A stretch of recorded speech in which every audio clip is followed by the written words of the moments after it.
Polovina domu a princezna k tomu. Tak nějak by mohla znít reklama na tuto stavebně mimořádně povedenou krajovou řadovku o dispozici 5+ KK a pozemkem přes 600 metrů čtverečních. A kdo nevěří, nech se sám přesvědčí na vlastní oči. V rámci návrhu dispozice obou pater byl kladen důraz na praktické uspořádání všech místností a maximální využití každého volného prostoru, včetně odděleného technického zázemí, je prostorné vstupní haly. Hlavní doménou řadovky je obývací pokoj s kuchyňskou linkou na míru dle vlastních představ, včetně navazujícího vstupu do zahrady skrze velké francouzské okno. Rovněž je zde i příležitost k vybudování markýzy, zimní zahrady či pravého poctivého krbu. Prakticky celý dům je koncipován jako technologicky i stavebně neskutečně propracovaná nemovitost s podlahovým vytápěním skrze tepelné čerpadlo vzduch-voda, plastovými okny s izolačními trojskly, přípravou na klimatizaci v každé místnosti, předokenní rolety, inteligentní domácnost i fotovoltaické panely s wallboxem.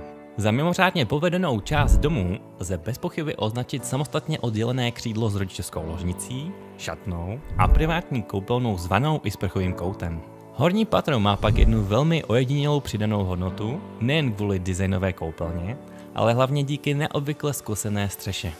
Ve všech místnostech zde vznikly výjimečně vysoké stropy, čímž se opticky zvětšily a dali tak velkorysý prostor dennímu světlu, zejména na jihovýchodní straně. Zkrátka, to opravdu musíte vidět. Pro maximální soukromí je mezi oběma domy nadstandardní hluková bariéra v podobě dvojité dělící příčky oddělené izolační vatou. Na pozemku jsou k dispozici 2 parkovací místa s možností vybudování krytého přístřešku a retenční nádrž na dešťovou vodu s čerpadlem pro zálivku zahrady.